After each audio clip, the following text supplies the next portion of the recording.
Hoje pela manhã nós estávamos olhando como a Bíblia sonda as nossas almas, a grande psicologia divina, aquele criador das nossas almas, e nós vimos como há um mecanismo de auto-engano poderoso, como ele pode ser exposto e vencido. Eu quero olhar para outro aspecto assim da obra interior do Espírito Santo em nossos corações, estando no mesmo livro que a gente viu hoje de manhã, andando só um pouquinho para frente, em 1 Samuel 17, a partir do versículo 32, a Bíblia diz assim: E Davi disse a Saul: Não desfaleça o teu coração, o coração de ninguém, por causa dele, de Golias, não é? Teu servo irá e pelejará contra este filisteu. Porém Saul disse a Davi: Contra este filisteu não poderás ir para pelejar com ele, pois tu ainda és moço, e ele é um homem de guerra desde a sua mocidade.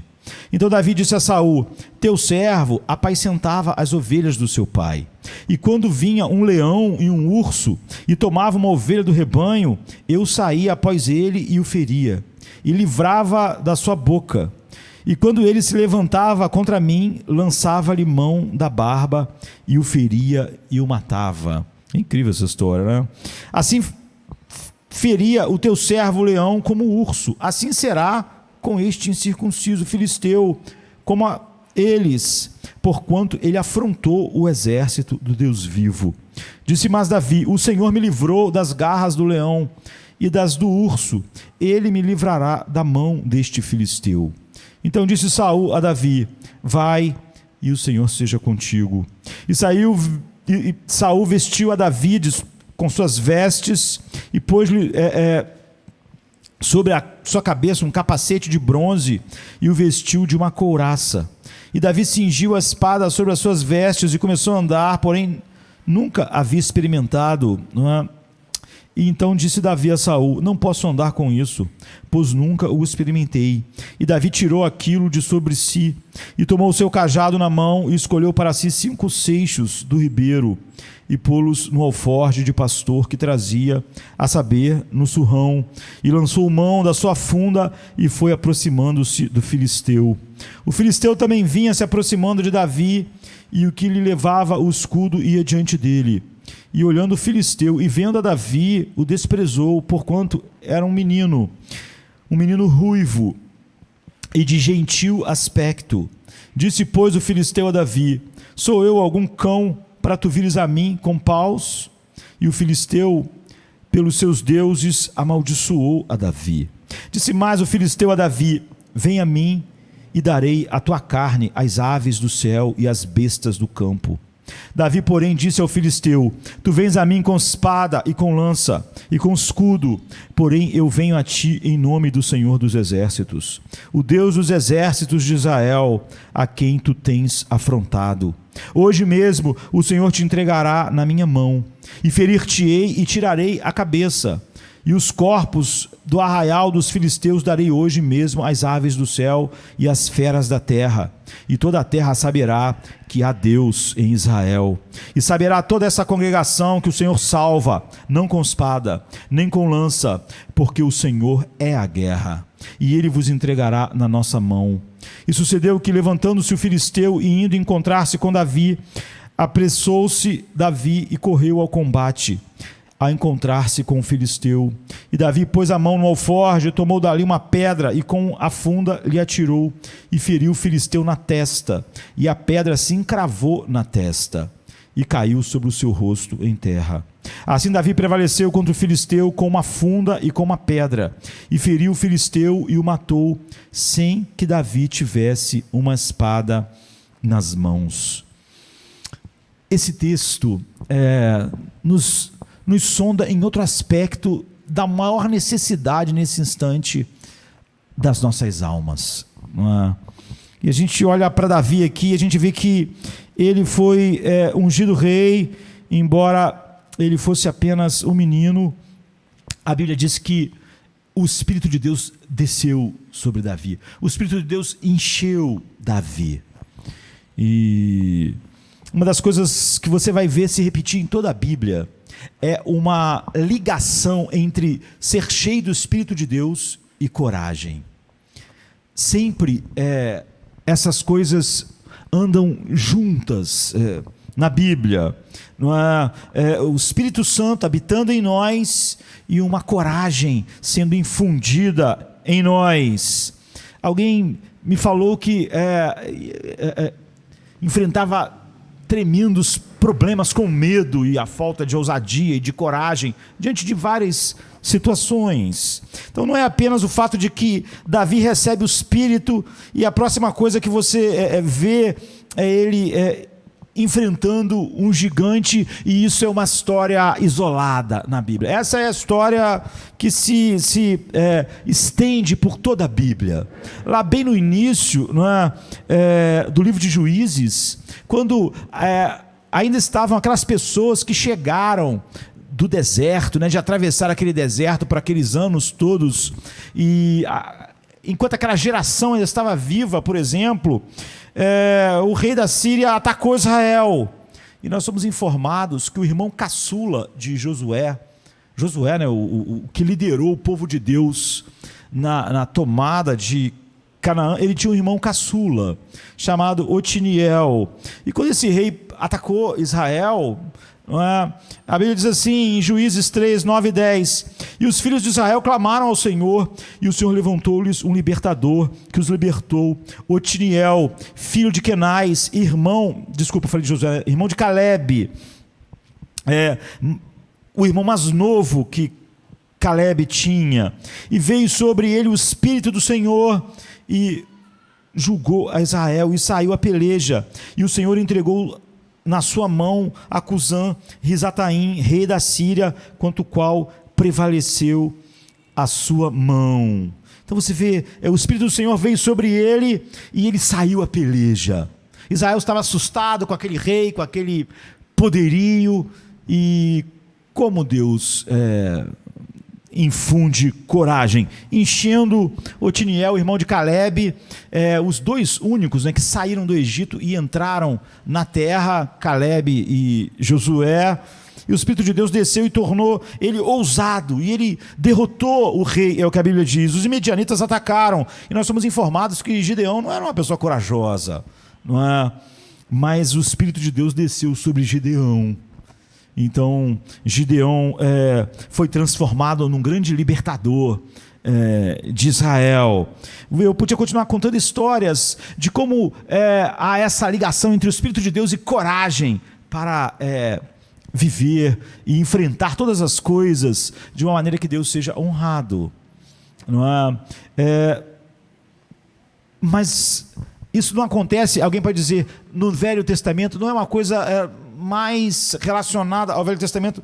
Não é verdade, não são histórias do Velho Testamento. Em Atos, por exemplo, 4,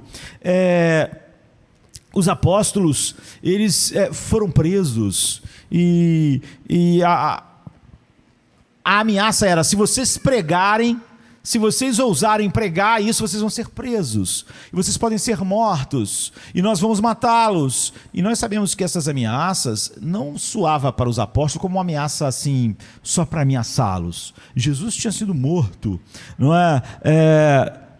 Todo aquele acontecimento era recente. Nós sabemos que eles ficaram muito amedrontados, assustados, trancados no cenáculo. Então o Espírito Santo encheu o coração deles, aquele lugar onde eles oravam foi abalado, e qual é o resultado disso? Aqueles homens se tornaram ousados. Nós vivemos em tempos em que o mundo precisa ver isso em nós. E, por exemplo, nós acabamos de estar esses 2 anos numa pandemia, de repente o mundo inteiro descobriu que é mortal, e sempre nós estamos vivendo em ambientes em que o mundo deve ver em nós a ousadia e a coragem que só pode vir de uma maneira que o mundo não pode nos dar em todas as situações. Então os apóstolos ficaram de medrosos viraram homens ousados diante das mesmas coisas que eles temiam antes, a morte, etc. E nós vivemos num ambiente,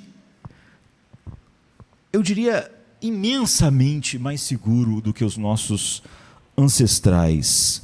Mesmo que a gente viva de muitas maneiras no mundo mais seguro possível, que qualquer outra geração já viveu, nenhuma geração viveu num mundo tão seguro quanto o nosso. Você pode achar assim, mas esse mundo não é seguro. Enfim, a questão não é essa. A questão é que esse é o mundo mais seguro que o mundo já viveu.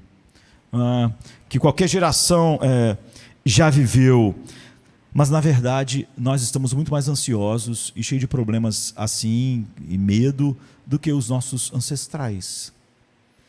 Você pode andar 100 anos atrás e eles tinham muito menos para lidar com todas as ameaças, e você pode andar mais para trás e mais para trás, e quanto mais para trás você anda, maior isso era, menor era a expectativa de vida.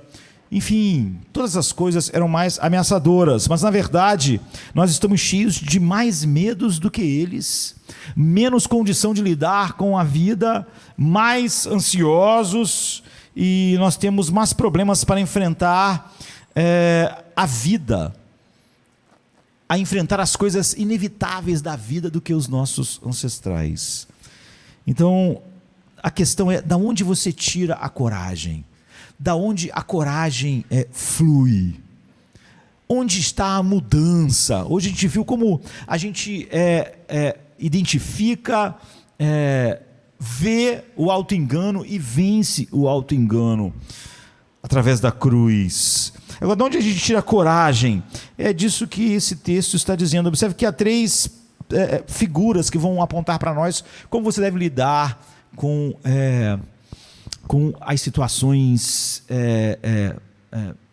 finais que se apresentam diante de nós. Não é? Nós temos Saul e nós vemos a falta de coragem. Talvez por muito do que a gente viu hoje pela manhã, essa realidade está instalada no coração de Saul agora. E você vê Golias, e tudo que você vê em Golias é uma coragem. Não é? Nada na voz de Golias parece mostrar medo, a não ser uma pessoa destemida, com uma autoconfiança enorme. Eu diria que Golias está cheio de autoestima elevada, né? Ele é um cara cheio de coragem, mas é uma coragem falsa. É uma coragem que o mundo pode te dar, que o mundo pode... que o humanismo secular pode dar a você. Você vai ver que ela vai falhar. E você tem Davi. É o único lugar que você vê a verdadeira coragem. É triste que nós, cristãos, estejamos buscando a coragem no lugar errado. Que mesmo quando a gente consegue um pouco, ela é falsa e não é verdadeira. Não é? E desprezamos essa única fonte de verdadeira coragem para todos os tempos, mesmo aqueles tempos piores, como nossos tempos onde enfrentamos menos perigos, mas, no entanto, somos mais apavorados por medos sem fim, medos diferentes em cada pessoa diferente, né? Então, Saul, hoje você observa que no versículo 32 há algo problemático diante dos nossos olhos, não é? Davi vai falar algo e ele vai falar com certo cuidado, porque sempre é problemático você falar determinadas verdades, principalmente para homens como Saul, ou para monarcas e reis, porque dependendo de como você fala as coisas, ele pode se ofender, não é? Até hoje, apesar de não estarmos diante de monarcas e reis, alguém pode se ofender com o que você diz. Você vê que Davi está com um problema aqui, que ele quer falar algo, mas ele não pode falar algo que desperte em Saul uma reação de um rei ofendido. E Davi diz: para Saul: não desfaleça o coração de ninguém por causa dele é Golias, porque o teu servo irá pelejar contra o filisteu. Bem, o ponto é claro, nos primeiros versos, até o 31, todo mundo perdeu o ânimo, todo mundo está com medo, todo mundo está com o coração apavorado, está todo mundo sem saber, ansioso, sem saber como lidar com aquela situação que se apresentou. E desanimar significa perder a coragem, não é? Desfalecer o coração significa perder a coragem. Davi está tentando não dizer para o rei, para todos os valentes ali: não fiquem com medo, não é? Não sejam medrosos. Ele diz: não desfaleça o coração de ninguém, não é? Porque eles tinham perdido a coragem. E se a gente recapitular o que aconteceu na primeira parte do capítulo, os filisteus e os israelitas eram grandes inimigos. Nós sabemos, outro dia aqui numa quinta-feira, tivemos 2 sermões pregados sobre Sansão. Essa peleja, esse antagonismo entre os filisteus e Israel era antigo. Sansão é um dos que foi levantado para libertar Israel nesse embate. E aqui nós temos tanto tempo depois, e lá estão os filisteus, e lá está Israel, e eles vieram e acamparam. O exército de Israel e o exército dos filisteus se acamparam em lados opostos do vale. Não é? Era comum as guerras serem assim até há não muito tempo atrás, não é? O campo de batalha, numa parte elevada um exército, na outra parte elevada o outro exército, e entre eles o vale, não é? Os israelitas em uma colina e os filisteus na outra colina. Então eles estabeleceram o que nós chamamos de linha de batalha entre os 2 exércitos. E no meio, entre o exército e o outro exército, estava o que é chamado de terra de ninguém. Até hoje a gente tem essa expressão. Então, a terra de ninguém era aquele lugar entre um exército e outro, não é? Que ficavam durante um tempo antes da batalha. E a terra de ninguém era exatamente esse espaço entre os 2 exércitos, onde aconteceria a batalha, não é? Onde tudo seria travado. Também era chamado de o Vale da Morte, porque ali tudo seria decidido, na terra de ninguém, no Vale da Morte. E então no meio estava a terra de ninguém, a zona de perigo, o Vale da Morte, o lugar onde todos temiam que fim ia se acontecer, tanto do ponto de vista geral, né, do seu exército, como do teu ponto de vista individual, como um soldado, como alguém. E ninguém entrava na terra de ninguém, ou no Vale da Morte, até a hora da batalha. Em algum ponto, a batalha mortal ia ser travada ali, na terra de ninguém, no Vale da Morte. E quem quer que ganhasse essa batalha, é óbvio, faria diferença para todo mundo, porque o perdedor da batalha ficava sem seus bens, eram escravizados pela o outro povo. Enfim, às vezes levaria anos e anos para você se recuperar, ou ficar forte e conseguir se libertar. Enfim, todas as suas famílias ficariam na escravidão durante anos, seus filhos, enfim. Então, de repente, no Vale da Morte, na terra de ninguém, um soldado só das fileiras dos filisteus desceu para o Vale da Morte, desceu para a terra de ninguém, e ele era uma figura enorme, não é? E ele começa a berrar, sabe? Pense naquilo que mais te assusta. Então isso era a coisa mais assustadora que eles podiam ter naquele dia, aquela figura. Nós lemos no versículo 10 que ele diz: hoje eu desafio as fileiras de Israel, dê-me um homem e deixe-nos lutar um contra o outro. E outra versão, disse mais o filisteu: hoje eu desafio as companhias de Israel, dizendo: dai-me um homem para que ambos pelejemos. E o versículo 11 diz assim: ouvindo então Saul e todo Israel essas palavras do filisteu, espantaram-se e temeram muito. Você vê, é isso que Davi estava dizendo para eles: não temam, não desfaleçam o coração de vocês, porque a Bíblia diz que todos estavam com o coração totalmente atemorizados. A coragem tinha se esvaído. Aí está. O rei não está sendo régio, porque o rei era para liderar o povo na batalha, não para ficar cheio de medos e com o coração desfalecido. Mas pior, o exército do rei não está sendo régio também. Nós sabemos que os irmãos de Davi mais velhos eram do exército. E aqui está então um grande desafio. Se eles não enfrentarem esse desafio, eles vão ser escravos sem nem lutar. Porque se eles não apresentarem nenhum campeão, nenhum representante, então a batalha acabou. Mas se eles apresentarem um representante e ele for derrotado, a batalha também acabou. E eles estavam apavorados porque eles não viam nas fileiras deles nada parecido com aquilo que estava diante deles, ameaçando eles. Então, no que eles estavam pensando? Não é só na batalha em si, mas em como os seus filhos e mulheres seriam escravizados por anos, teriam que servir aos filisteus. E a Bíblia diz então que eles espantaram-se e temeram muito, ou seja, toda a coragem se esvaiu de Saul e de todo o exército de Israel. Então, o que é coragem?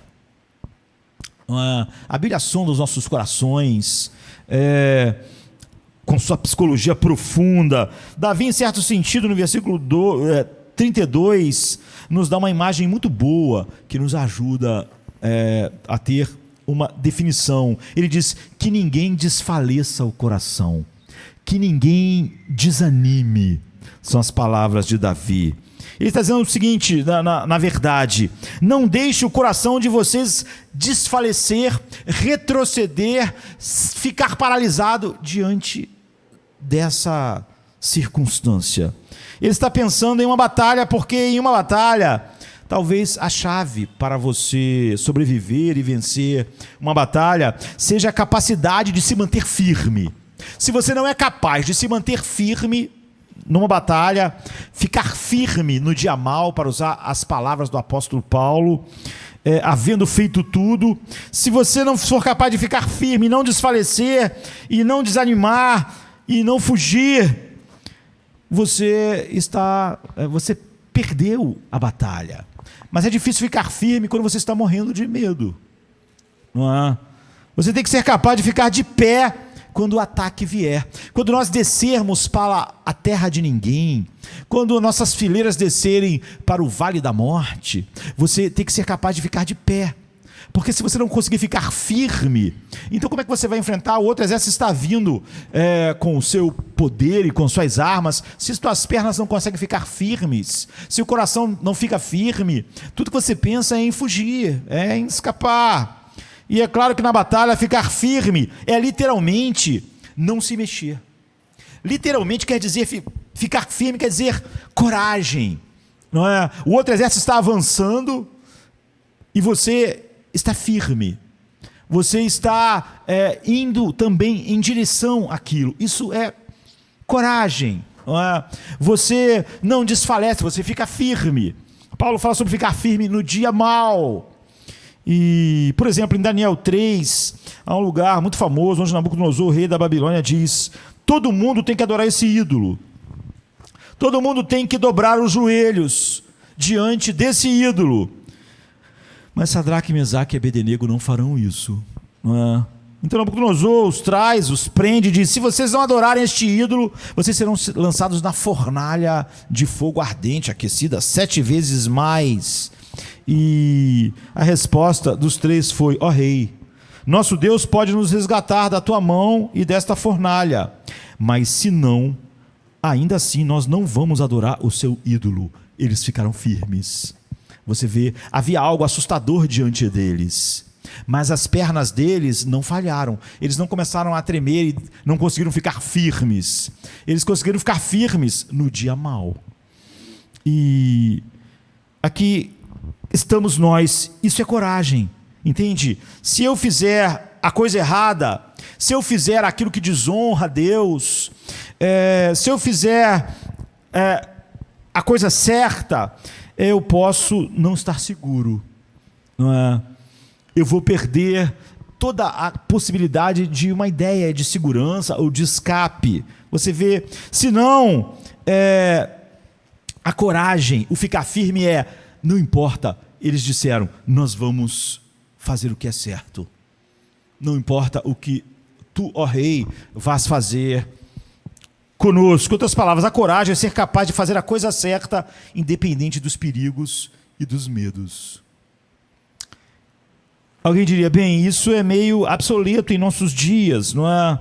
Quer dizer, os povos antigos, os gregos, né, os romanos e todos aqueles povos antigos, a principal coisa que eles ensinavam à criança era na escola, né, os espartanos, por exemplo, eles passavam a maior parte do tempo falando sobre coragem, sobre bravura. Essa era a principal coisa que uma criança tinha que aprender nos seus anos da escola. E Alasdair Chalmers McIntyre, ele é um filósofo britânico, escreveu um livro famoso chamado Depois da Virtude, e ele fala a respeito disso, que o currículo das crianças na escola, no tempo antigo, era esse, não é? Esses eram os objetivos do ensino. O principal, que estava lá no topo, era a coragem. Era a coragem. Desenvolver a coragem. Aprender a ficar firme diante dos perigos. Por quê? Porque haviam pestes. É óbvio que havia peste e não havia nenhum remédio. Quando havia uma epidemia, não havia muito o que fazer. Não havia muito ficar sonhando em aparecer determinada coisa, ou remédio. As pessoas iam enfrentar. Havia pragas.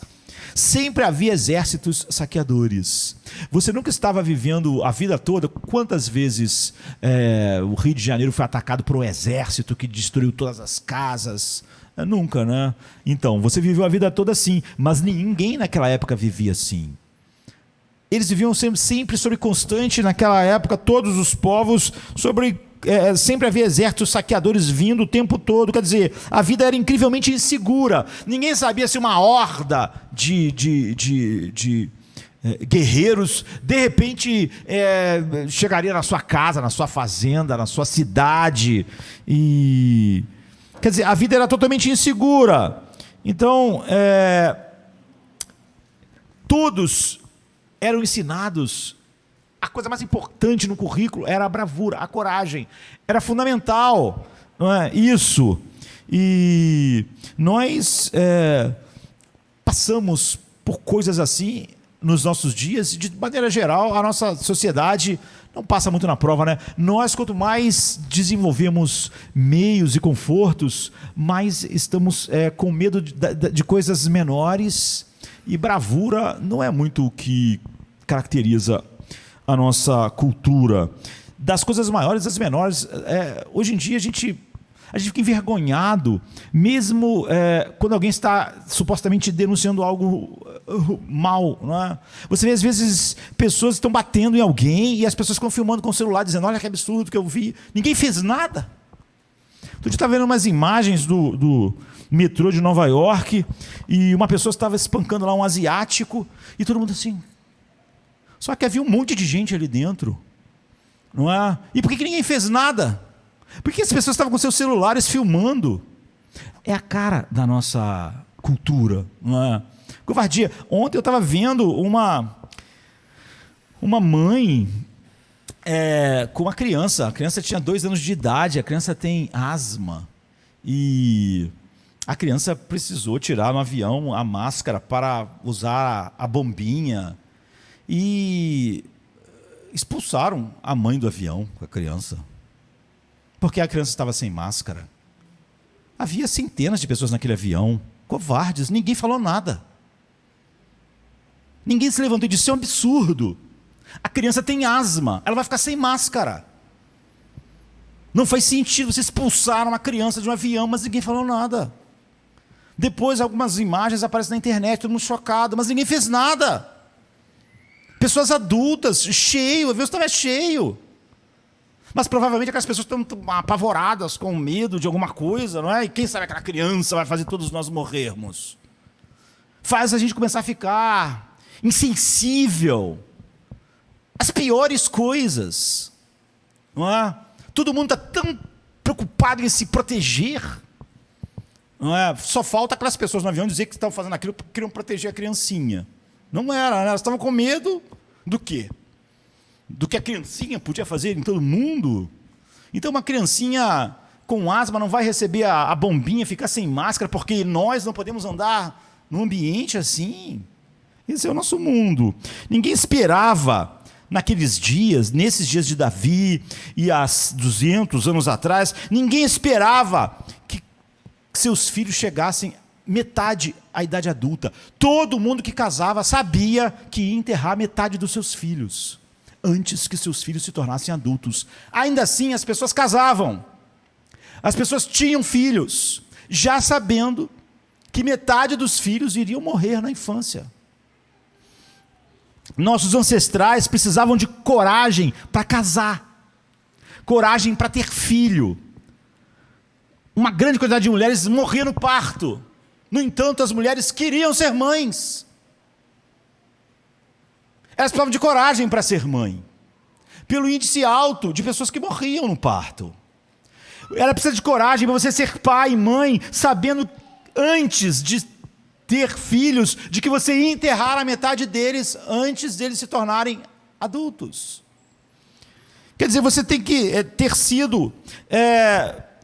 hoje, você não é colocado muito em situações limites assim, em que as pessoas viviam continuamente. Então, o propósito da escola, não naqueles dias, era principalmente trabalhar a coragem de todo mundo. Haverá pestes, haverá inimigos, haverá saqueadores. Vocês precisam ficar firmes neste dia. Quando os saqueadores chegarem, quando os exércitos invasores chegarem, vocês precisam ficar firmes. Não pode deixar o coração de vocês desfalecer. E nossas escolas hoje não trabalham muito a coragem dos jovens, não é?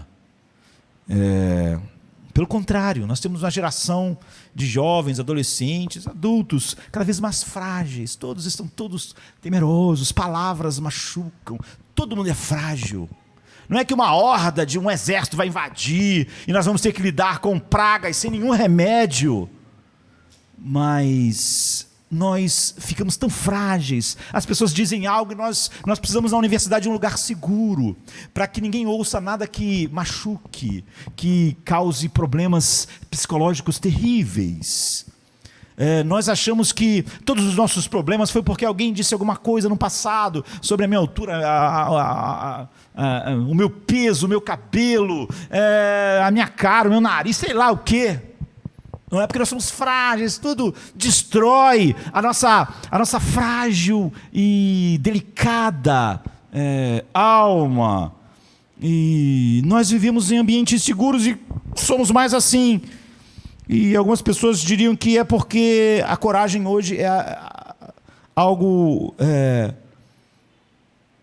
dispensável, já que a gente vive num mundo mais seguro, já que a gente tem uma expectativa de vida alta, já que ninguém casa achando que vai enterrar os seus filhos na infância, ou com medo de não ter tratamento adequado na gravidez. Enfim, nós vivemos na geração que tem a maior expectativa de vida da história.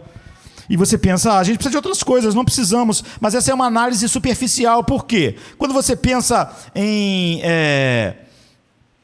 carregar ninhos de metralhadoras, né, para salvar os seus camaradas, como na Segunda Guerra Mundial, o cara que ficava na metralhadora, é óbvio que estava sob perigo, mas tinha pessoas que ficavam correndo para lá e para cá, levando munição para um lado, para o outro. Ele corria um risco enorme. Nós pensamos, para isso, essa pessoa tem que realmente ter coragem. Mas existem muitas pessoas que enfrentaram coisas desse tipo, que quando voltaram para casa, pessoas que enfrentaram determinado tipo de perigos e voltaram para casas e viveram uma vida de covardia, não é? Depois disso. E homens que não foram capazes de enfrentar, são capazes de enfrentar a dor física e determinados perigos, mas nunca tiveram coragem de admitir os seus erros, e isso destruiu o seu casamento, o seu relacionamento com a sua família. Ou eles não podiam... há pessoas que não podem lidar com a perda do prestígio, eles não conseguem ficar firmes. Não podem lidar com a perda de determinada coisa que ele achava que dava a ele estabilidade. E como resultados, não é? As pessoas às vezes mentiram, defraudaram, fingiram, causaram males. E a coragem está lá no fundo de todas essas coisas. Então, Alfred Adler, um psicólogo famoso austríaco, fundador da psicologia do desenvolvimento individual, ele, há muitos anos atrás, eu li algo que ele escreveu. Ele morreu em 1937, né? E eu li algo interessante dele. Ele disse que se você quer saber o que seu coração realmente deseja na vida, o que seu coração realmente espera, qual é o verdadeiro significado na vida, qual é o seu principal impulso motivacional, olhe para os seus maiores pesadelos. Olha para os seus maiores terrores. Olhe para os seus maiores horrores. Então você já notou que seus medos não são iguais das outras pessoas, que seus medos são diferentes. Não é? Muitas pessoas têm um medo terrível de perder a sua reputação. E isso as paralisa, não é? As faz tomar caminhos errados. Mas você, às vezes, pode não achar que isso não é uma coisa que te apavore. Não é? Os medos não são exatamente iguais na vida de todas as pessoas, porque você pode lidar, de repente, com a perda da reputação facilmente, porque o seu medo está em outro lugar, está em outra coisa. Algumas pessoas têm muito mais medo de perder a honra do que a dor física, do que da morte. Você vai ver isso na história, tanto passada quanto recente. Então você conhece aqueles grandes guerreiros em grandes batalhas, e que quando eles souberam que estavam para perder a batalha, que quando eles souberam que não poderiam vencer, quando eles sabiam que eles iam ser conquistados, eles, sem pensar duas vezes, se mataram. Na verdade, nessa mesma história aqui, há alguém que vai fazer isso, né? Saul vai se matar. Era para isso, para algumas pessoas pensarem ser um ato de honra. É que o maior pesadelo para aquela pessoa não era a morte física, não é? Era a humilhação. E eles não conseguiam enfrentar a humilhação, como Saul aqui. Portanto, o suicídio foi um puro ato de covardia, de não enfrentar o seu grande temor. É o que Alfred Adler diz. Você tem que olhar para aquilo que causa o seu maior temor. No caso de Saul, você vê, não era a morte física, era a desonra. E é óbvio que o suicídio foi um ato de covardia. Em outras palavras, coragem não é apenas enfrentar a morte física, ou enfrentar o perigo físico, ou algum perigo que a gente ache, no nosso caso, pior. A essência da coragem é enfrentar o maior pesadelo do seu coração e fazer a coisa certa de qualquer maneira. Ficar firme no dia mau, mesmo quando esse dia mau colocou diante de você o maior pesadelo do seu coração. É óbvio que o que Saul fez não foi um ato de coragem, foi um ato de covardia. Coragem é enfrentar o maior pesadelo do seu coração e dizer: eu vou fazer a coisa certa. Eu vou agir da maneira correta, ou seja, eu vou ficar firme, vou fazer a coisa altruísta, não importa o que aconteça. É isso que os amigos de Daniel fizeram. Eles olharam. Não pense que coragem não é ter medos, porque é óbvio que qual ser humano vai olhar para uma fornalha acesa e achar que vai ser muito bom ser jogado nela? Naturalmente, nós nos retraímos diante de uma fornalha acesa. A coragem não é que eles achavam que a fornalha não era nada, porque isso aí não seria coragem. Você não tá, a coragem não está se manifestando quando você simplesmente não consegue ver nada perigoso diante de você. Você começará a ver que nós estamos causando estrago em nossas próprias vidas, na vida das outras pessoas, por causa da nossa covardia. Uma das maiores tragédias da nossa vida, que a gente viu hoje de manhã, é o auto-engano. Uma das outras que a gente causa males terríveis aos outros e a nós mesmos é a covardia, porque seus maiores medos são coisas que você cede a eles. Você cede a eles em vez de ficar firme contra eles. Causam estragos em todo lugar. Não é? E nós podemos ver a covardia fazendo isso ali. Eu disse que o rei naquele dia não estava sendo régio. Saul não estava sendo régio. Ele não estava causando mal só para ele, mas para todo Israel. Era difícil para aquele exército ser régio, e eles deviam ser, quando eles estavam olhando para o rei que não estava sendo. E, por exemplo,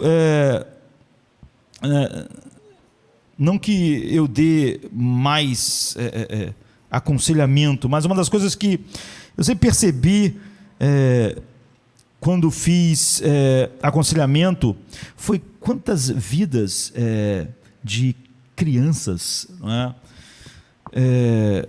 Quantas vezes crianças foram distorcidas e meio arruinadas pela covardia dos seus pais, que se manifestam de maneiras diferentes na vida de pais que são diferentes. Alguns pais têm tanto medo de não se dar bem, de não ter sucesso, que trabalham demais e negligenciam seus filhos. Não é? Eles simplesmente não têm tempo para os seus filhos. E porque eles são covardes, eles estão cedendo ao medo, eles não estão mantendo sua posição firme de pais. Por quê? Eles sabem que deveriam, mas não podem, porque o seu maior medo é não ter sucesso, é não ganhar dinheiro, não ter aquilo que ele acha que ele deve ter para apoiar, sei lá, o seu ego frágil. É uma humilhação. O seu maior medo é o seu maior fracasso. Então, eles, diante da possibilidade disso, eles cedem e negligenciam seus filhos, porque eles cederam diante do seu maior medo. Mas você tem o oposto. Você tem muitos pais que fracassam exatamente na situação oposta. Por quê? O problema deles não é o medo e a humilhação de não ter os recursos que ele acha que deve ser. Na verdade, eles podem zombar, eles podem até ficar com raiva de pais assim, falar que pais negligentes, que pais tóxicos para os seus filhos, por ter esse tipo de medo. Existem os pais que simplesmente não conseguem dizer não para os seus filhos. Não conseguem disciplinar os seus filhos, dizer não para eles. Eles nunca podem dizer não de verdade. Por quê? Porque quando eles dizem não, seus filhos ficam chateados. Seus filhos ficam tristes e ficam com raiva, talvez. E eles podem vomitar desaprovação sobre eles. E eles não podem lidar com isso porque eles são covardes. Porque o maior pesadelo deles... O maior medo deles é a falta de aprovação dos seus filhos. E a falta do que ele acha ser amor dos seus filhos. Portanto, eles não podem ser consistentes, não podem ser pais consistentes, porque eles têm medo, eles são covardes, eles não podem amar, entre aspas, na definição que eles cunharam. Eles, em outras palavras, eles amam distorcidamente demais para disciplinar seus filhos. A Bíblia diz assim, Deus diz, a disciplina nunca é no momento motivo de alegria. E esse que é o problema, quando a disciplina chega, sempre haverá tristeza, não é? Mesmo quando é Deus para nós, então por que Deus faz? Então o que eles são realmente covardes, eles não podem enfrentar seu maior pesadelo e fazer o que realmente seria amoroso para com seus filhos, serem pais, que podem discipliná-los e dizer não e serem consistentes com os seus nãos. Você vê, eles podem criticar muito aqueles pais que negligenciam seus filhos, mas é só porque o medo deles é diferente do medo daqueles pais, não é? Então, a nossa covardia, ela se espalha por toda parte. Não é só algo, você vê aqui, os filhos podem ser distorcidos, relações podem ser distorcidas, vidas podem ser distorcidas. Não é só o medo de Saul e do exército de Israel de ir diante de Golias. A nossa covardia está por toda parte, você vê isso em todo lugar. O medo sempre te torna egocêntrico. O medo nunca deve dirigir as nossas ações, porque o medo, ele sempre te leva ao egocentrismo. É por isso que numa época como a nossa, em que muitas pessoas não precisavam do recurso do seu trabalho, quem não precisava do recurso do trabalho dizia assim, todo mundo vai ficar dentro de casa. O medo dessa pessoa está fazendo ela insensível. Ela sabe que há muitas pessoas que, se não saírem, não vão ter comida, mas ela não se importa, ela tem medo. E quando o medo te domina, você só pensa em você. É por isso que o medo nunca deve nos controlar. O medo sempre, nunca leva a você a sair de você mesmo. Medo faz cada um pensar em si mesmo. Saul estava pensando nele, cada membro do exército estava pensando em si mesmo. É óbvio que ninguém poderia fazer nada, não é? Nunca pense que o medo vai te levar a não ser para o egoísmo. O medo é o oposto do amor, não é? O medo nunca te leva a agir de maneira amável, né? Expressar amor de verdade. O medo sempre te torna egocêntrico. Portanto, se algo que acabou com você está apenas fazendo você pensar apenas em si mesmo, e você não está fazendo, não está saindo de você mesmo, você vê, o medo está fazendo você mais distorcido, não é? E o pecado então usa isso. Você está cedendo. A cada medo que você cede, mais egoísta você se torna. E você precisa de coragem. Agora, como obter coragem? Há uma maneira, eu disse que o mundo tem uma maneira de ensinar coragem para você. E nós temos, não o medo, o homem paralisado, causando todos aqueles males, como Saul. Você tem Golias, e quando você lê esse texto, Golias representa, muitas pessoas que ensinam e pregam, dizem isso, Golias, ele representa os nossos grandes medos, né? E Davi representa como lidar com os medos, que é simplesmente ir em direção aos medos. Com coragem, enfrentá-los, basta enfrentá-los assim, e o moral da história é ser como Davi, diante das coisas assustadoras. Outra forma de colocar isso é obtermos coragem por emulação e inspiração. O Velho Testamento é muito usado assim, né? Te inspirar, e isso é antigo, não é? Os espartanos, por exemplo, eles iam incutir coragem, iam tentar incutir coragem no coração das crianças através dos grandes heróis, dos grandes mitos. E quando você lê a história de Davi e Golias, leia as histórias de outros grandes heróis, de mitos, e tem pessoas que pensam que essas histórias estão na Bíblia para isso, para nos inspirar a ter coragem, enfrentar os problemas, enfrentar as dificuldades, e por meio da emulação e da inspiração, você também pode ser corajoso. E na verdade, todo o livro depois da virtude, não é, que eu mencionei, é todo baseado nisso, não é? Todo baseado em inspiração, em ter um modelo, em olhar para outras pessoas.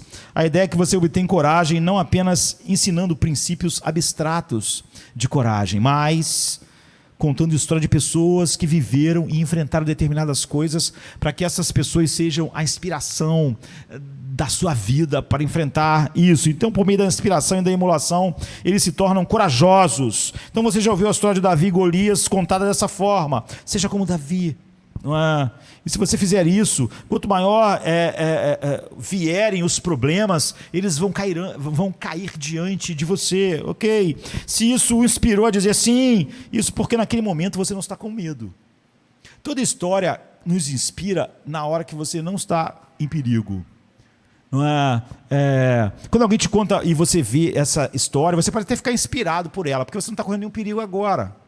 Isso só funciona numa situação ideal. É igual quando você decide fazer dieta e você acabou de almoçar, assim, você acabou de comer muito, você decide, vou fazer dieta a partir de agora. Quase sempre as decisões são nesse momento. É muito fácil decidir fazer uma dieta quando você não está com fome. Não é? Porque aquilo está tão longe da realidade. Mas quando você estiver com fome, então é muito mais difícil. Então, porque você realmente não está com medo, você acha inspiradora essa história. Você pode ir no cinema e ver uma história, você pode ler a história de Davi e Golias, você pode ler outras histórias e ficar inspirado, não é? a ser corajoso, porque não tem nada perigoso acontecendo. Mas essa ideia de olhe para Davi, engula o seu medo e seja como ele, isso não ajuda, não é? Isso torna tudo pior. Você diz, eu sei que eu deveria ser assim, mas eu não posso. Até agora, sempre que o problema real aparece, isso me faz despencar. Então, Robert Alter, que é um grande erudito hebraico, né? no hebraico, na verdade ele é professor de literatura e deu durante muito tempo aula de literatura comparada na Universidade da Califórnia, em Berkeley, né? E doutor em humanidades pela Universidade de Yale. Ele está velhinho agora, está com 86 anos, se eu não me engano. E ele tem uma visão que nos mostra que é uma forma muito simples, já que ele é um dos maiores eruditos no hebraico, de uma leitura simplista desse texto. Ele diz que um dos problemas que os leitores modernos têm ao ler o Velho Testamento é que nós estamos acostumados com ver seriados, e ler romances, e ler, sei lá, sabe? A gente vê isso, mas a gente leu O Senhor dos Anéis, e você leu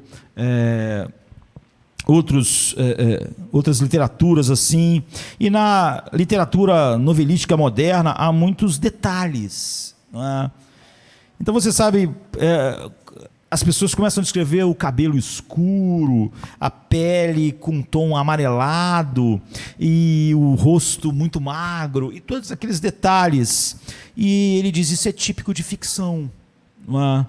Você nunca viu isso na narrativa hebraica, essas descrições assim. Isso é muito comum em romances, enfim.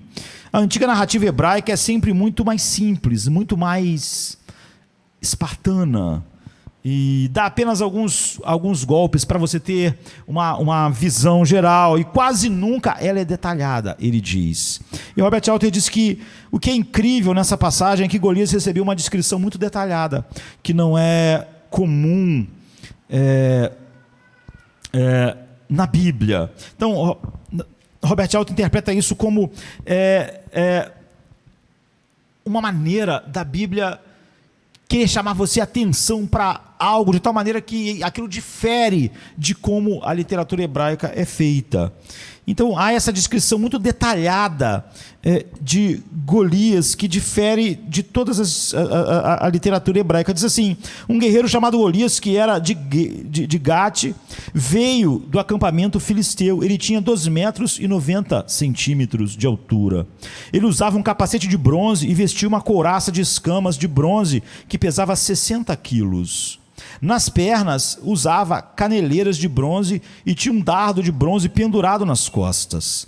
A haste da sua lança era parecida com uma lançadeira de tecelão e sua ponta de ferro pesava 7 quilos. e 200 gramas. E seu escudeiro ia à frente dele. 1 Samuel 17, 4 e 5. Você vê, é muito detalhe. O peso de tudo, a descrição da armadura. E quando a gente lê isso, ok, a gente pensa, isso é um bom contador de história, é como os romances são, é como os seriados. Mas Robert Alt diz que isso é praticamente único em toda a Bíblia hebraica, ou seja, em todo o Velho Testamento. E ele diz, o propósito temático dessa atenção excepcional aos detalhes físicos é óbvio. Golias entra em ação como um homem de ferro e bronze, como uma personificação quase grotescamente quantitativa daquilo que nós chamamos do super-herói dos nossos dias. É uma concepção absolutamente mecânica do que constitui o poder, ele diz. Não é? Então, o que ele está dizendo para nós? Ele está dizendo que você está perdendo o ponto se você pensa, Davi é o herói e Golias é o covarde. Não é? Não, Davi é um herói e Golias é um vilão, como acontece nos romances, nos filmes, nos seriados. Não. O que o narrador está dando para nós são duas abordagens diferentes do heroísmo, de como você enfrenta o medo. Nós cantamos o hino antes de começarmos aqui. Não sou eu que escolho os hinos, então foi por acaso. És nosso campeão. Golias era o campeão dos filisteus. Davi era o campeão de Israel. Golias era um herói e Davi também era um herói. Eles têm coragem. Golias tem coragem e Davi também tem coragem. Essas são duas maneiras alternativas de você obter ou tentar obter coragem, não é? São duas formas alternativas de heroísmo. Essas são duas maneiras alternativas de lidar com o medo. O narrador não está sendo tão simplista a ponto de dizer, engula o seu medo. Não. Ele está nos dando duas maneiras de você lidar com o medo e ajudá-lo a entender melhor qual é o caminho certo para você lidar com o medo, os medos que permeiam as nossas vidas. E aqui nós temos o errado. A maneira como Golias faz isso é a maneira como o mundo faz. É a maneira como o humanismo vai te ajudar a enfrentar o medo. É a concepção do mundo, é a compreensão convencional do que é coragem e de como nós devemos abordar e lidar com o medo. O que Golias tem? Ele tem três coisas. Ele tem destreza física e ele tem força bruta, em primeiro lugar. Ele é capaz fisicamente e ele é cheio de músculos, ele tem força. Em segundo lugar, ele tem alta tecnologia. É importante nós percebermos que ele é de alta tecnologia e Davi não tem tecnologia nenhuma para ajudar ele. Você sabe, Davi tinha o seu cajado e ele tinha uma funda. Isso, naquela época, era algo destituído da tecnologia do momento.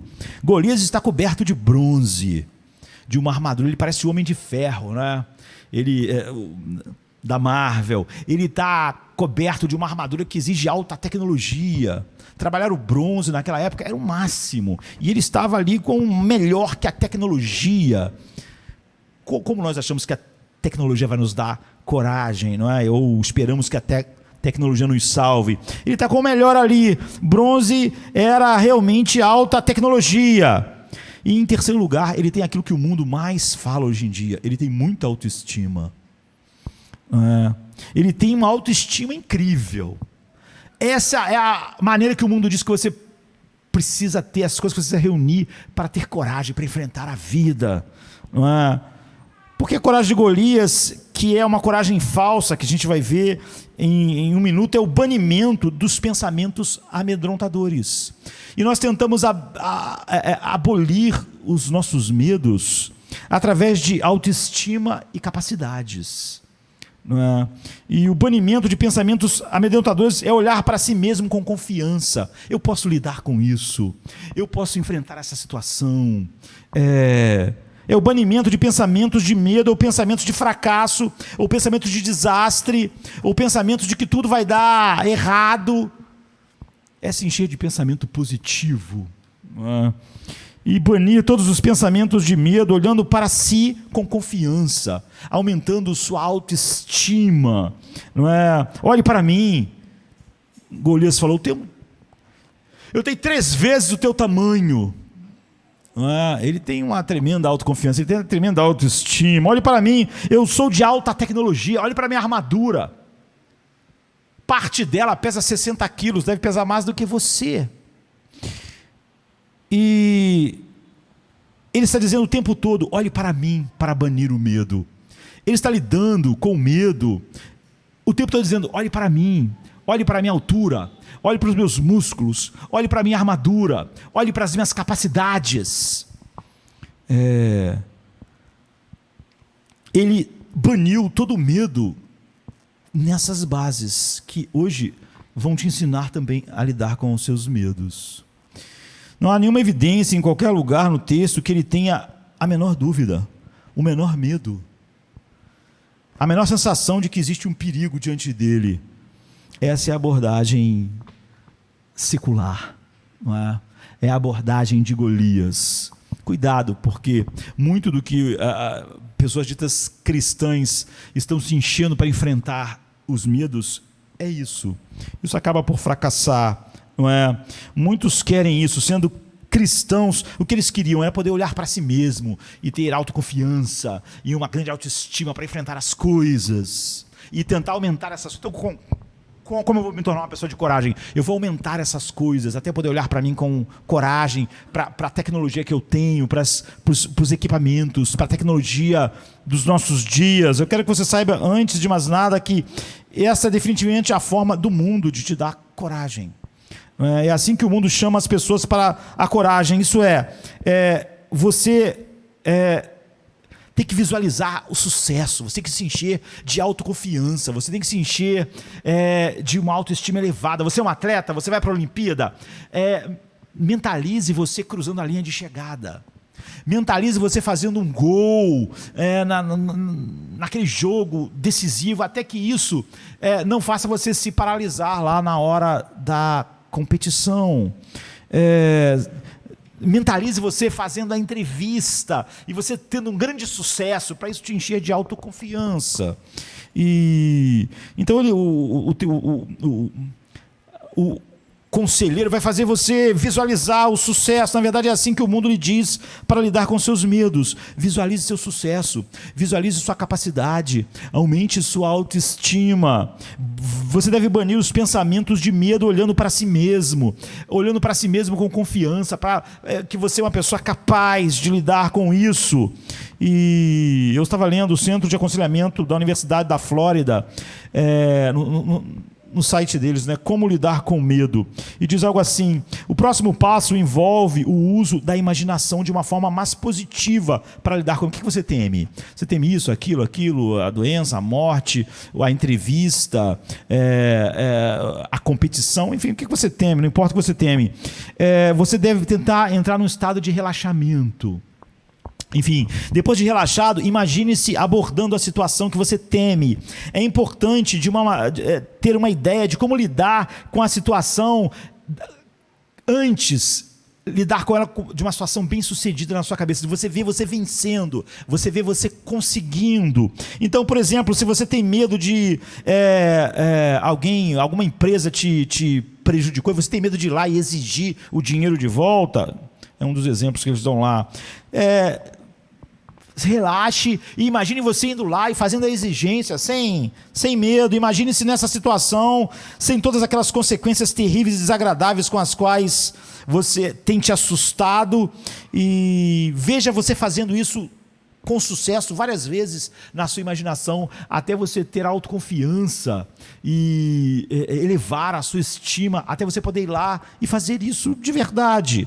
E à medida que você desfruta da sensação de domínio que advém de ter lidado com o sucesso naquela situação na sua mente várias vezes, naquela situação que te metia medo, você se tornará mais confiante e menos temeroso. Depois de fazer esse exercício várias vezes e começar a sentir um alívio do seu medo e mais confiança, mais autoconfiança, você está pronto para abordar a coisa de frente. Então, o que ele está dizendo é o seguinte, se eu pudesse resumir, é o seguinte: você consegue, você é capaz, você só não sabe que é capaz. Sente-se, relaxe e comece a pensar em você fazendo isso. Você é capaz de chegar lá e fazer essa coisa. Você é capaz de enfrentar aquela outra coisa. Visualize o seu sucesso. Visualize seu autossucesso. Visualize suas capacidades. Aumente sua confiança em si mesmo. Aumente sua autoconfiança. Eleve sua autoestima. Elimine o pensamento de medo. Elimine o pensamento de desastre. Você consegue. É isso que você deve fazer até você ficar pronto. Em outras palavras, elimine os pensamentos amedrontadores e substitua por autoconfiança, por autoestima e por capacidades que você tem. Elimine os seus medos olhando para si mesmo para ser mais confiante. Eu não quero debochar disso, porque eu acho que o homem natural ele não tem muita saída não é? Mas se você ler relatos, né, de algum ato incrível, muitas das vezes isso ajudou até certo ponto algumas pessoas, não é, de se encher disso que lá o site da Universidade da Flórida está falando, e foram lá enfrentar determinadas coisas assim. Mas, na verdade, Davi está ciente do perigo. Davi não está pensando assim, eu sou capaz, eu sou forte, eu vou matar o gigante porque eu já pensei várias vezes que eu sou capaz de fazer isso. Davi está ciente do perigo, mas Golias não está ciente do perigo. A autoconfiança que ele se encheu, a confiança nos músculos, a autoconfiança, a autoestima extremamente elevada, fez Golias, ele realmente tirou da mente dele a ideia de medo. Veja, o medo, embora possa ser desproporcional e um mal na vida das pessoas, ele é uma coisa realista. O mundo está cheio de coisas ruins, o mundo está cheio de coisas terríveis que podem acontecer. E simplesmente a ideia de que você pode simplesmente lidar com todas elas e ter sucesso é uma tolice. Você perde contato com a realidade. Você precisa saber lidar com coisas com as quais você não vai ter sucesso.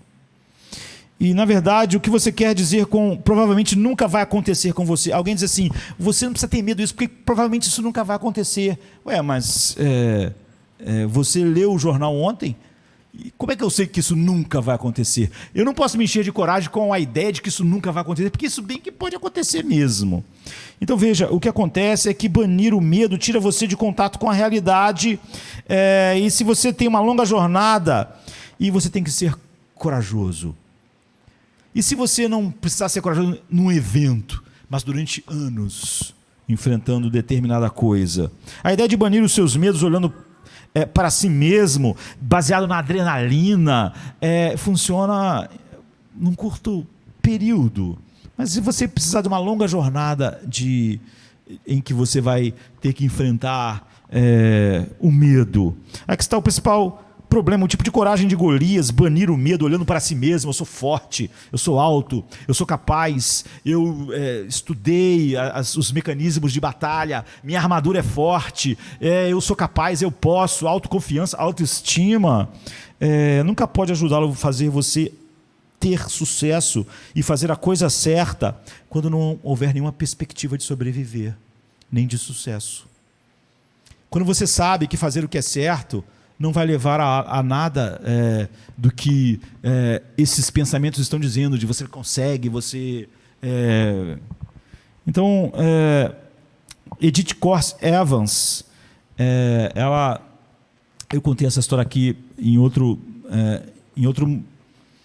momento. Ela tem algumas igrejas em que há homenagem a ela em Nova York. Ela é uma das passageiras do Titanic.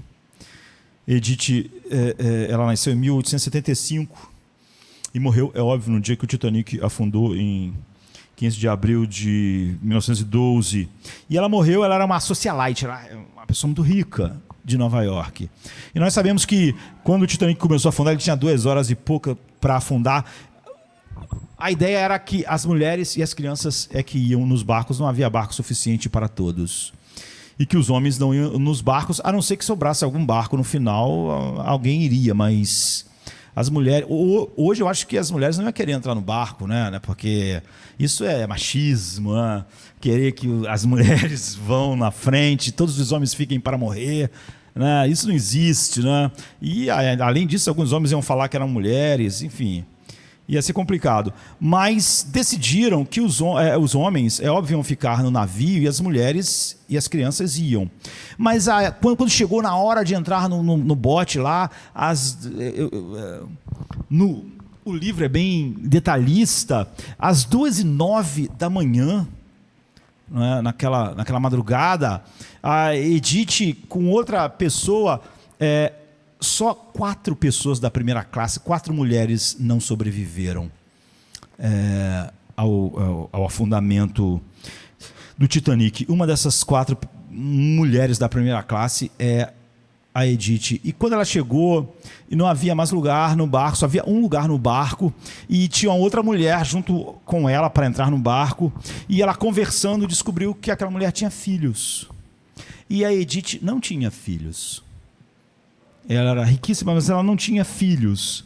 E ela disse para a mulher, vai você, porque eu não tenho filhos em Nova York. Eu não tenho filhos em casa me esperando, mas você tem filhos te esperando. Então você vai e eu fico. E ela morreu. E nem o corpo nunca foi encontrado. Agora, a Edith mostrou coragem. É por isso que em algumas igrejas de Nova York, onde ela foi membro, depois foi na outra, a homenagem a ela. Ela teve coragem, mas a coragem dela não vem lá do site da Universidade da Flórida, e nem desse papo de eu posso, eu sou capaz, autoestima elevada. Por quê? O que ela ia pensar? Eu vou nadar até Nova York? Vai acabar tudo bem? A água gelada do Atlântico não vai me matar? Ela sentou e começou a visualizar com um pensamento positivo de que ela era capaz de lidar com aquela situação, de que ela ia escapar de alguma forma, quem sabe, uma baleia engole ela e vomita ela em Nova York. Ela sabia que ia morrer. Ela sabia que aquela era a coisa certa a fazer, mas não porque aquilo ia acabar dessa forma. Então você vê, tudo aquilo que o mundo ensina para te dar coragem não vai funcionar nos momentos extremos da vida, porque tudo aquilo se mostra uma bobagem quando os momentos densos dessa vida se apresentam diante de nós. Todas as coisas que estavam dizendo para se encher de coragem, acreditar na força, na capacidade, na sua autoestima, de que você consegue, não podiam ser aquilo que dava coragem a Edith. Não é? E nem a Sadraque, Mesaque e Abednego, e nem nenhum de nós, quando enfrentarmos várias coisas na vida e por fim a morte. Não é? A nossa autoestima, elevar essas coisas, essa é uma falsa coragem, que não serve. E é por isso que, quanto mais inundada a nossa cultura é dela, menos coragem as pessoas têm de fato.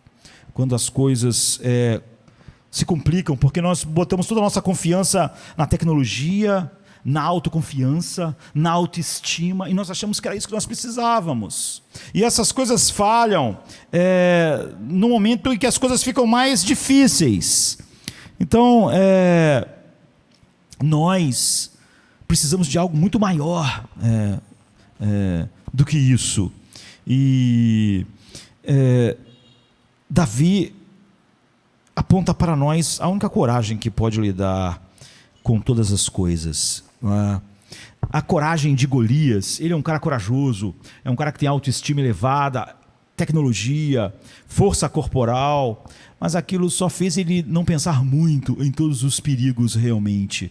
A coragem dele vai acabar, é óbvio, de uma maneira trágica, porque toda a sua autoconfiança encontrou um fim para o qual ela não poderia lidar. Você pode olhar para, mesmo espiritualmente, você pode fazer isso. Você pode achar que essa história aqui é sobre você olhar para você mesmo, olhar para a sua fé, e você dizer assim: se eu obedecer a Deus, e se eu realmente tiver fé em Deus, então Ele vai me abençoar, e Ele não vai deixar coisas ruins acontecerem comigo. Então você pode encontrar coragem nisso, mas você está agindo como Golias. Você vê, nós não podemos ver os detalhes disso, mas você está olhando para você mesmo para ter coragem. Se eu tiver fé, se eu fizer isso, se eu confiar aqui em Deus, então Ele não vai deixar essas coisas, Ele vai me livrar. Eu vou dizer uma coisa: há muitos cristãos por aí que dizem que é daí que vem a sua coragem, não é? Minha coragem é vista em que eu acredito em Deus e busco uma vida boa, de honrá-lo, e Deus não permitirá, Deus vai me livrar disso e daquilo. Então ele fica corajoso diante dessas coisas, pensando assim. Mas essa é a coragem de Golias espiritualizada. Olhe para si mesmo, olhe para a sua fé, olhe para a sua confiança. E existe uma promessa que diz que Deus nunca permitiria que as coisas ruins acontecessem se nós confiássemos nele. Olhe para João Batista. Ele confiou em Deus, ele proclamou a verdade de Deus e ele foi decapitado. Não é? Se a abordagem da coragem dele fosse a de Golias espiritualizada, então ele não teria o suficiente para isso. E olhe para Jesus, a pessoa perfeita que viveu no mundo. Ele terminou sua vida aqui assassinado.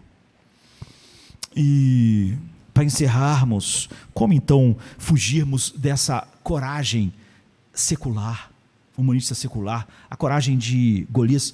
Olhe para você mesmo, pense que tudo vai dar certo, pense que no final as coisas vão, para tentar tirar coragem da sua autoconfiança, da sua autoestima e da ideia de que você pode lidar com as coisas e de que tudo vai acabar bem. E pensando dessa maneira positiva, você ter coragem para enfrentar a vida.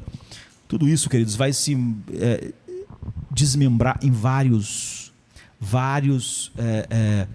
abordagens diferentes no pensamento humanista, mas é tudo igual. É tudo a coragem de Golias. Mas a verdadeira coragem não é banir esses pensamentos simplesmente de medo, olhar para si mesmo. E, em primeiro lugar, nós temos que nos colocar no lugar certo da história. Não se coloque nunca no lugar. Nós não devemos estar no lugar de Saul, é óbvio. E não devemos estar no lugar de Golias, é óbvio. A coragem do mundo, a coragem da autoestima, da autoconfiança, baseado na tecnologia. Mas também não se coloque no lugar de Davi. Você não pode fazer isso. Você não pode correr para o gigante, para a terra de ninguém, né? Para o vale da morte.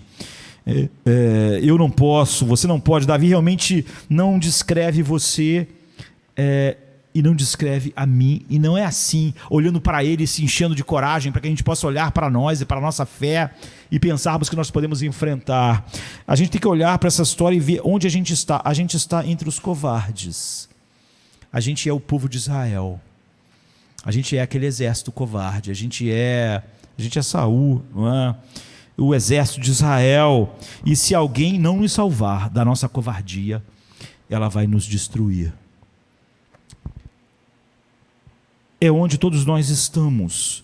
A abordagem de se paralisar e o medo nos mata. A coragem do mundo, como o mundo infunde coragem, o humanismo secular não vai fazer a gente lidar com os grandes medos e vai nos decepcionar na hora mais aguda da vida. E a gente não Deus não mandou para nós Davi como um exemplo de coragem para a gente emular, não é? E vamos apenas visualizar Davi enfrentando Golias e vamos fazer a mesma coisa lá no vale, na terra de ninguém, como era chamada, ou no vale da morte. Deus não lhe envia um exemplo. Deus não envia um exemplo àqueles covardes lá. Ele não os salva por inspiração. Deus não nos salvou por inspiração. Deus Ele nos salvou por imputação. Toda a questão, e é a questão do hino que nós estávamos cantando, há duas maneiras pelas quais a história do herói, né, de Davi é totalmente diferente de todas as histórias de heróis. Todas as histórias de heróis querem realmente inspirar você a se encher de coragem e fazer coisas. Você pode ler Hércules, Teseu, Odisseu, Beowulf, enfim, Rei Arthur, assim, você pode ler o que você quiser. Todas essas histórias, elas têm o objetivo de te inspirar, para você ser nobre, para você ser corajoso. Já a história de Davi é totalmente subversiva, totalmente diferente de todas essas histórias. Em primeiro lugar, o salvador dessa história é fraco. Ele não se parece com esses heróis, ele é fraco, ele é vulnerável, ele é pequeno diante daquilo que ele vai enfrentar. Ele é muito pequeno para a armadura, mas ele é bem sucedido, apesar da sua fraqueza. Não só apesar da sua fraqueza, eu diria que o sucesso dele é porque ele é fraco. E só porque ele parece desarmado, então ele parece bobo. Todo mundo, até os irmãos dele, viram ele de uma maneira como uma criança que estava se metendo naquilo que não entendia. Tudo, esse salvador aqui, esse herói, eles parecem uma loucura, ele ser o herói, e parece um escândalo para nossas mentes. É só porque ele parecia uma piada que ele vence. Parece loucura, parece escândalo. Portanto, primeiro, o salvador de Deus é fraco e ele salva por meio da fraqueza. Não é que ele é fraco, mas apesar da fraqueza ele vence. É a fraqueza, é através da fraqueza que ele vence. Em segundo lugar, o salvador de Deus é um representante, ele não é um exemplo. Ele não é uma inspiração. O salvador de Deus é um substituto. Quando Golias aparece, desafia todo mundo para a batalha, todos vocês venham a mim. Aqui está, uns versículos 8 e 9. Golias levantou-se e gritou às fileiras de Israel: escolha um homem e faça-o descer a mim. Se ele for capaz de lutar e me matar, nos tornaremos seus súditos. Mas se eu vencê-lo e matá-lo, vocês se tornarão nossos súditos e vocês nos servirão. Esta é uma luta represencial, ou seja, um só vai representar todo mundo de vocês, e eu vou representar todos do lado de cá. É isso que significa. Davi estava lutando como representante do seu povo. Ele era o campeão, era assim que era chamado. A gente cantou o hino, és nosso campeão hoje, não é? Davi era o campeão de Israel e Golias era o campeão dos filisteus. Então ouça com atenção, Davi não estava apenas lutando por Israel, não é? Ele estava lutando como se eles estivessem lutando. Tudo ia depender da luta de Davi. Se Davi vencesse, todo mundo venceu. Se Davi perdesse, todo mundo perdeu. Eles seriam tratados como se eles tivessem feito o que Davi tivesse feito. Se Davi tivesse vencido, então todos seriam tratados como vencedores. Se ele perdesse, então todos seriam tratados como servos e escravos dos filisteus. Se Davi fosse corajoso, ele estava lutando em lugar deles, todos seriam corajosos nele. Se ele fosse covarde, todos seriam tratados como covardes nele. Davi não vem e diz: vamos atacá-los, Israel, se encha de confiança, nós podemos juntos, como um exército, nos juntar e juntar nossas forças e lutar. Não é isso. Não é assim que ele enfrenta aquele exército. Não é assim que Paulo enfrenta a morte. Paulo, ele debocha da morte. Ele diz: ó morte, onde está a tua vitória? Onde está teu aguilhão? Eu vou contra você, não é? Eu tenho capacidade de não te temer. Ele fala sobre o campeão dele. Paulo está dizendo o seguinte: eu não enfrentei a morte, não é? Então por que eu posso falar com a morte assim? Ó morte, onde está a tua vitória? Cristo ressuscitou. Não tem nada a ver comigo. Alguém lutou contigo. E esse alguém que lutou contigo, se vencesse, eu vencia. Se ele triunfasse, eu triunfava nele, porque ele era o meu campeão. Não é? Davi não salva por inspiração, emulação, vamos para a batalha, vamos juntos, vamos reunir nossa coragem. Ele salva por imputação, o que acontece quando ele é imputado ao seu povo, porque ele está em união, todos agora estão unidos a Davi. O que Davi fizer vai ser o que todo mundo fez. E que diferença isso faz para nós? Essas diferenças subversivas e radicais entre a história de Davi e a história dos outros heróis. Os heróis querem nos inspirar, não é? Mas aqui não. Em Hebreus 11, esses grandes heróis, incluindo Davi, estão mencionados, eles são numerados, e a Bíblia diz: lembre-se de Abraão, lembre-se de Moisés, lembre-se de Davi. Mas finalmente o escritor, ele só diz para você se lembrar, lembre da história deles. Então, mas no final ele diz: mas fixe os seus olhos, não apenas se lembre, fixe os olhos, não apenas lembre como Abraão, Moisés, Davi. Lembre-se de Davi, mas fixe os seus olhos em Jesus, diz o autor de Hebreus, no archegos da nossa fé. Então a palavra archegos é uma palavra grega que significa o quê? Campeão, príncipe, autor. Aqui está o que o autor de Hebreus está dizendo para nós. Deus enviou o Davi definitivo, Jesus Cristo. Ele estava fraco, não é? Ele era pequeno aos olhos do mundo. E ele não nos salvou apenas, apesar de ser fraco, mas por meio da sua fraqueza.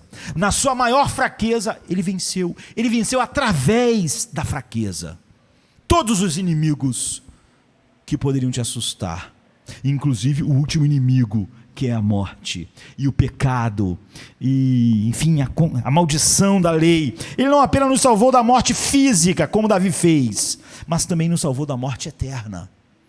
Ele nos salvou da morte de todas as formas. Ele não nos salvou como Davi fez, arriscando a sua vida. Davi arriscou a sua vida naquele dia, e Davi tinha noção disso, mas Jesus não nos salvou arriscando sua vida, ele nos salvou morrendo. Veja como ele fez isso. Ele foi sozinho para o vale da morte, que era aquele lugar em que ficavam entre os dois exércitos, a terra de ninguém, como era chamada. E Jesus desceu sozinho, não como uma inspiração. Então, qual o seu pior pesadelo, na verdade, que está por trás de todos os seus medos? Você não quer ser humilhado, você não quer ficar sem amor, você não quer perder o amor, você não quer morrer. Todos temos medos de alguma coisa, mas existe um pesadelo por trás desses pesadelos. E o pesadelo por trás de todo pesadelo é enfrentar Deus, o que inexoravelmente todos nós teremos que fazer.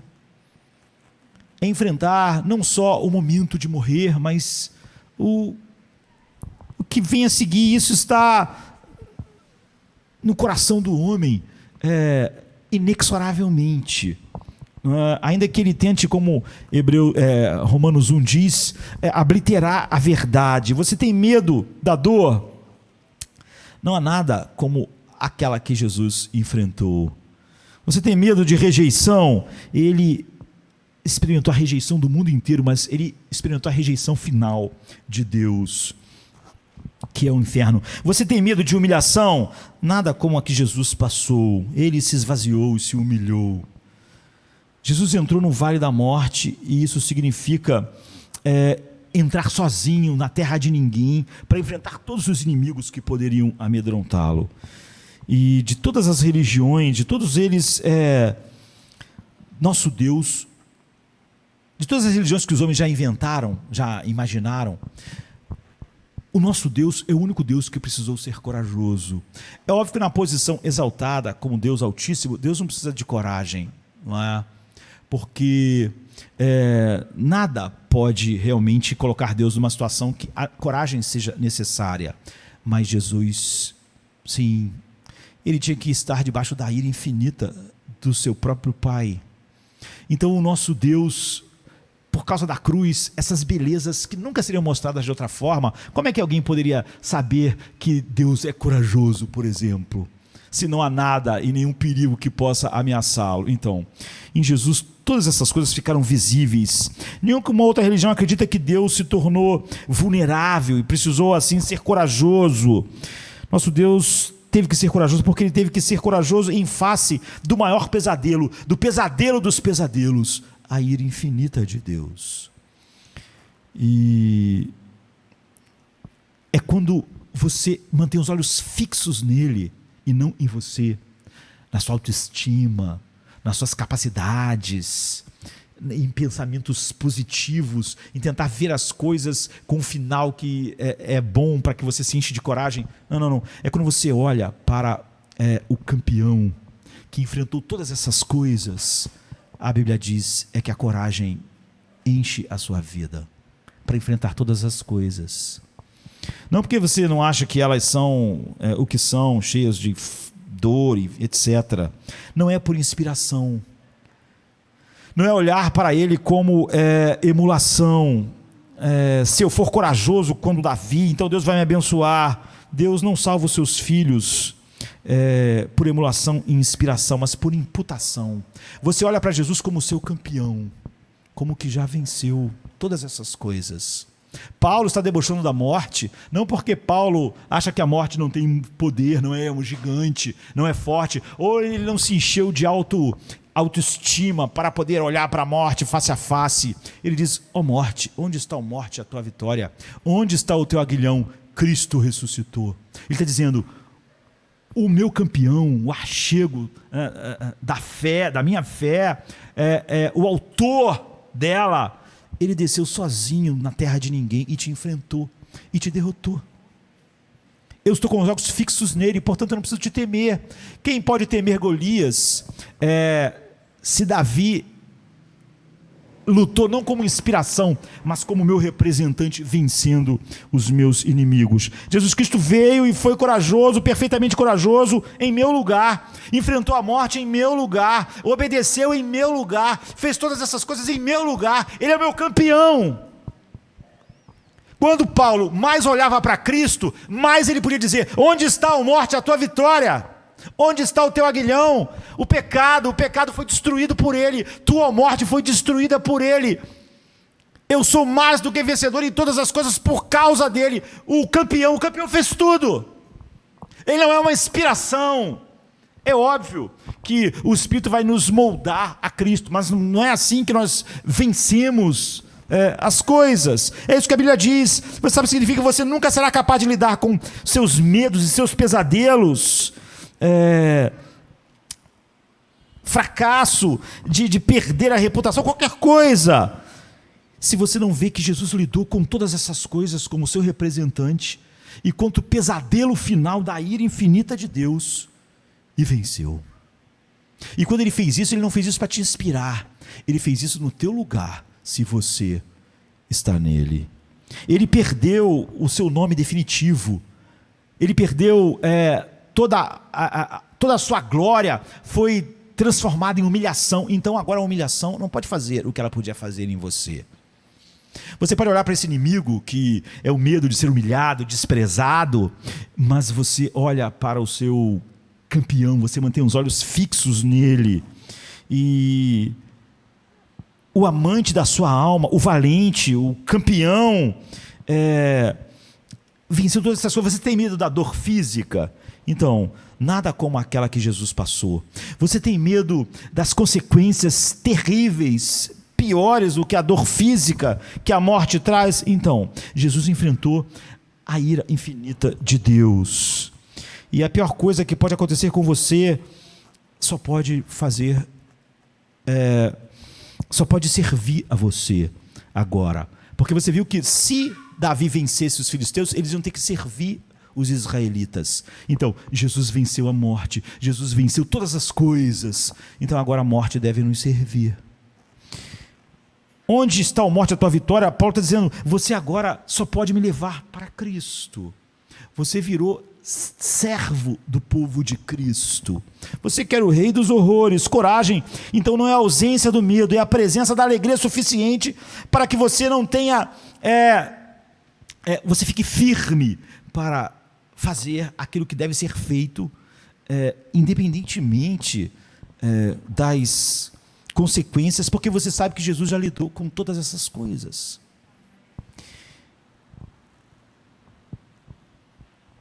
Como Jesus nos enche de coragem para todas as coisas. É isso que o livro de Hebreus diz: fixe os seus olhos em Jesus, o archegos, o campeão da nossa fé, o autor, que pela alegria que lhe foi proposta, correu a corrida, suportou a cruz, desprezando a vergonha, pela alegria. Foi assim que ele fez isso pela alegria daquilo que do Pai propôs em seu coração, de dar a ele uma noiva que mostrasse as suas glórias infinitas, porque ele resgatou essa noiva da morte, do pecado, da ira de Deus. Essa noiva totalmente indigna, por causa de tudo que ele fez, é apresentada como santa, imaculada, sem mácula.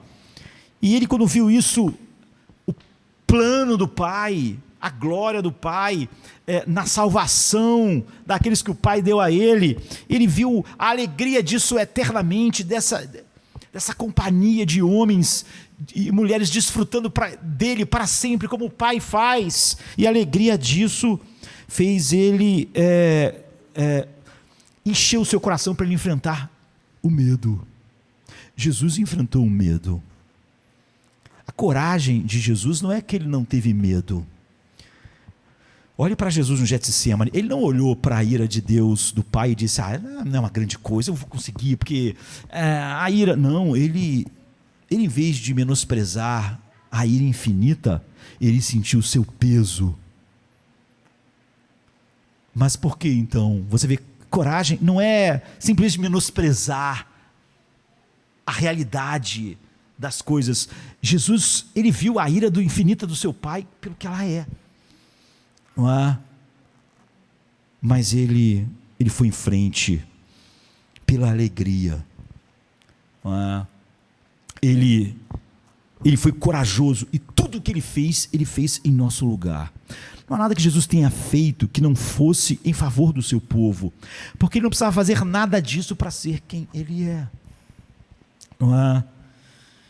Jesus Cristo foi o Senhor do universo e do céu para todos, por todo sempre.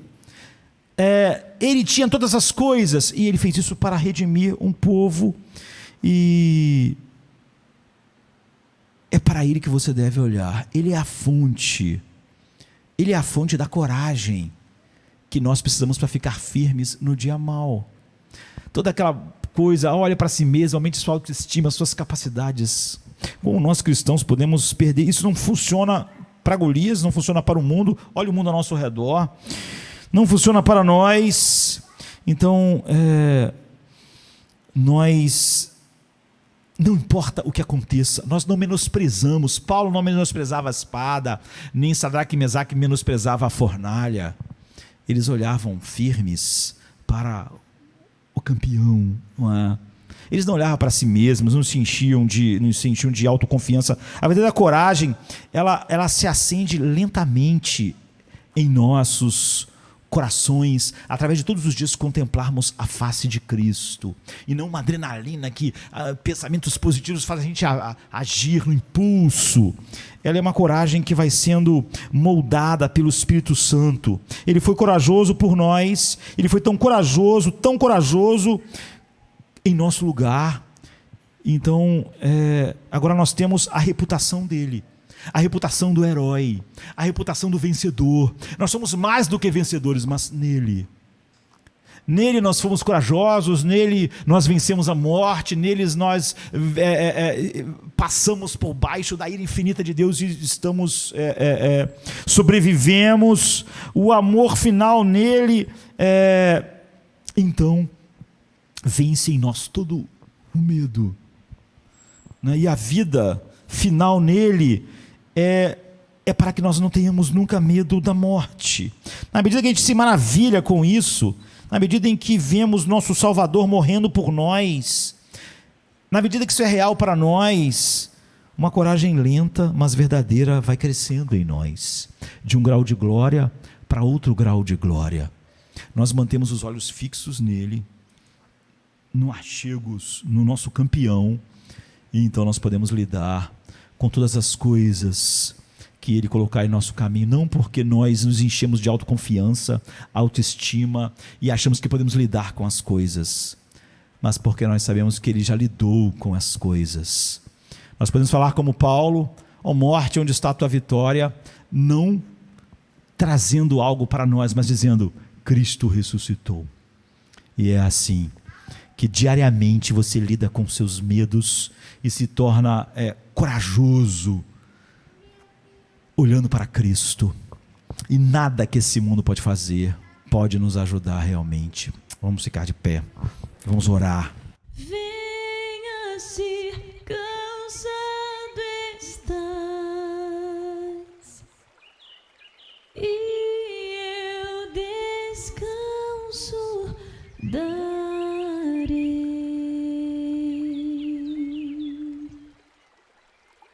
Tu descansarás.